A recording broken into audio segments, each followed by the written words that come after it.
안녕하세요. 이슈이스타 시간입니다. 바이든의 아픈 손가락, 귀염둥이 둘째 아들내미 헌터 바이든.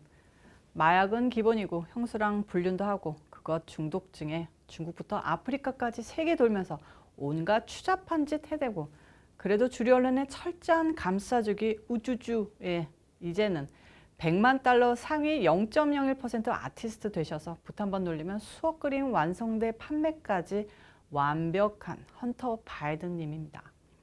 뉴욕포스트에 보도된 내용을 바탕으로 한번 썰 풀어보겠습니다.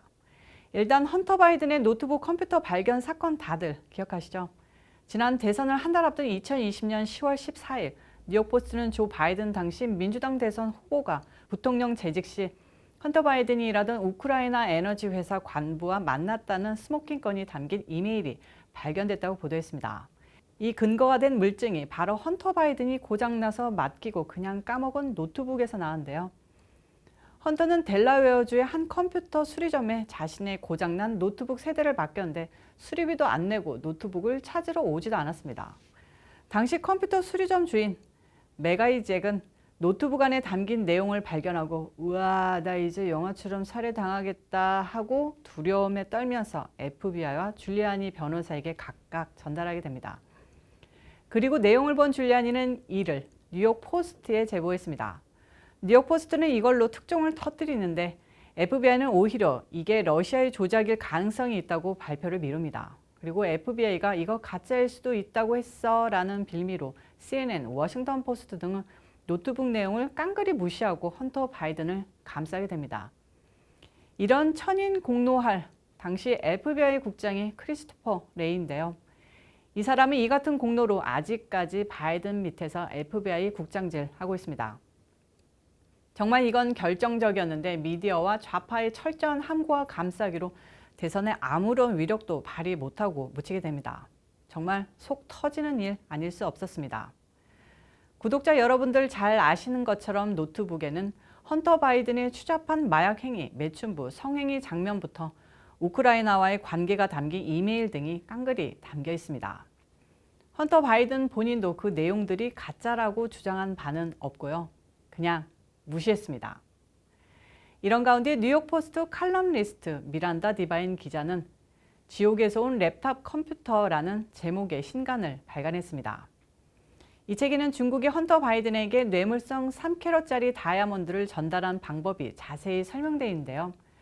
랩탑에는 이 다이아몬드 사진도 선명히 담겨 있습니다. 헌터 바이든 본인조차도 중국으로부터 이 다이아몬드를 받은 것을 시인했는데 그냥 선한 의도의 선물로 받았다고 답했다고 합니다. 트럼프 대통령의 사돈의 팔촌이 중국에서 다이아몬드 같은 선물을 받았다면 아마 의회에서 탄핵하겠다고 쌩 난리 쳤을 텐데요. 그런 이중잣대 아주 지긋지긋합니다. 헌터 바이든이 중국으로부터 뇌물을 받았다는 정황, 그 뇌물이 결국 바이든을 향하고 있다는 정황이 아니죠. 정황이 아닌 결정적 증거라고 볼 수 있는 몇 가지가 이 노트북에 들어있는데요. 첫째, 헌터 바이든이 직접 작성한 이메일에 따르면 중국 화신 에너지그룹 CEFC 회장이 매년 1,000만 달러씩 3년 동안 헌터 바이든이 당시 익명의 정치인을 연결시켜준 비용으로 지급하겠다고 약속했습니다. 그 정치인이 아버지인 조 바이든인 거 뻔한 거 아닙니까? 둘째, 또 다른 이메일에는 그가 바이든 가족들이 그를 제대로 존중하지 않았다고 불평하는 내용이 담겼습니다. 그는 그가 집안을 위해 엄청난 캐시를 쓸어 담았다고 표현했는데요. 이런 내용은 정치 전문 매체 폴리티코의 기자 벤 슈레킨저의 저서 바이든 일가의 50년에 걸친 영욕에도 담겼습니다. 내용은 한마디로 바이든 일가가 부통령이었던 조 바이든의 지위를 이용해 엄청난 부를 축적했다는 것이죠. 셋째, 문제의 랩탑에는 조 바이든을 위해 헌터 바이든이 각종 비용 처리를 알게 모르게 처리했다는 증거가 담겼습니다. 내용에 따르면 헌터 바이든과 조 바이든은 은행 구자는 물론 크레딧 카드도 공동 명의로 사용했는데요. 단적인 예를 들면 매춘부를 사는데 공동 명의의 크레딧 카드를 사용했다가 비밀 경호국 요원이 단숨에 찾아와 제발 좀 참아주세요 했다는 정황이 담겼습니다. 참 골 때리는 부자 아닙니까? 넷째, 중국인들은 헌터 바이든이 중국에서 그냥 말만 하면 뭐든지 갖다 바치고 모든 비용을 지불했으며 이런저런 정부 시설을 맘대로 사용했다고 합니다. 또 헌터 바이든을 통해 조 바이든에게 수백만 불을 전달한 정황도 있는데요.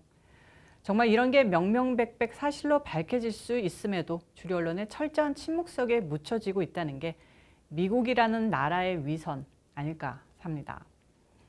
뉴욕포스트는 이 같은 사실에 대해 같은 언론사인 CNN, 뉴욕타임스, 워싱턴포스트 등이 철저히 무시하는 행위가 언론 윤리를 배신한 것이라며 불쾌하고 있습니다. 얘기 나온 김에 헌터 바이든에 관련한 각종 논란거리들 마저 알아볼까요?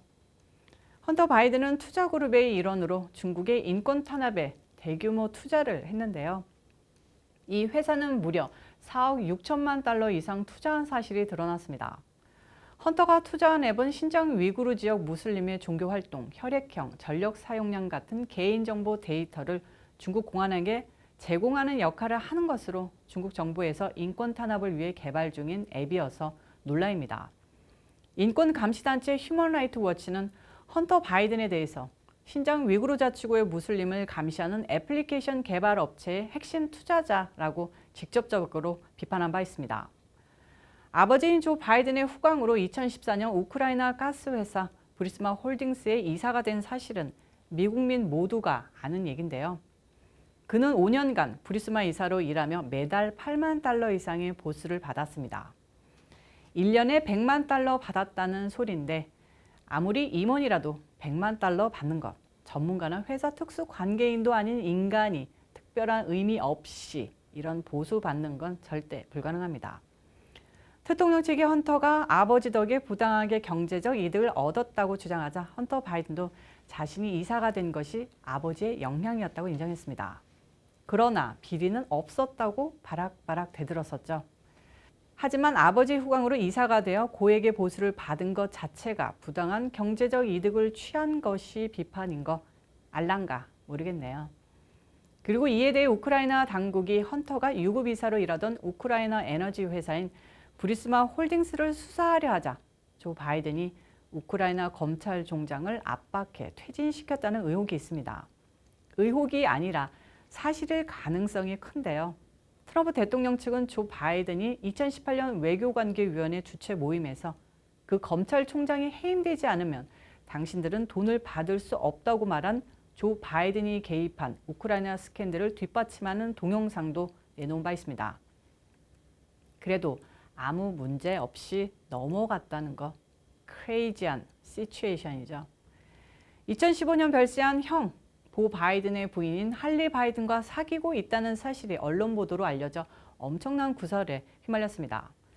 아무리 개방적인 미국이라도 형수와의 연애는 거의 막장 취급인데요. 헌터는 당시 유부남이었죠. 거기다가 형수와 그런 관계인 가운데서 워싱턴 DC의 스트립바에서 스트리퍼로 있던 여성과 만나 사생활을 낳았습니다. 아기가 16개월 될 때까지 별의별 소문에도 불구하고 유전자 감식 감정서를 법원에까지 애 엄마가 제출했는데요. 내 애 아니다 부득부득 난리를 쳤었죠. 법원이 네 애 맞고 양육비 꼬박꼬박 내 하니까 입 다물었습니다. 형수와 연애 사건 때만 해도 외로운 이들끼리의 사랑이다라고 감싸던 바이든도 사생아 사건에는 차마 아무 말 못하고 침묵으로 일관했습니다. 이제는 그림 장사하고 있는 헌터 바이든. 분만 슉 놀리면 수십만 달러짜리 그림을 그냥 막 만들어내서 팔아치우는 천재 화가가 되신 대통령 차남을 보면 이 민주당 정권이 이놈의 주류 언론이라는 곳이 얼마나 위선적이고 비열한 집단인지 알 수 있습니다. 태생부터 이런 정권을 애초에 뽑아준 절반의 미국 국민들 평생 반성해야 될 겁니다.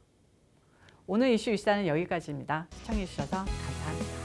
오늘도 변함없이 좋아요, 구독 꾹꾹 눌러주시고요. 어제 나간 영상에서 혹시 충격을 먹고 이 채널 계속 봐야 되나 안 봐야 되나 혹시라도 고민하시는 분이 계시다면 그러지 마시고요. 제 연기가 좀 많이 서툴었지만 예쁘게 좋게 봐주셨으면 감사하겠습니다. 다음에는 어떤 모습으로 또 그리고 어떤 분을 초대할지 기대해 주시고요. 저는 또 다음 영상에서 찾아오도록 하겠습니다. 빠이.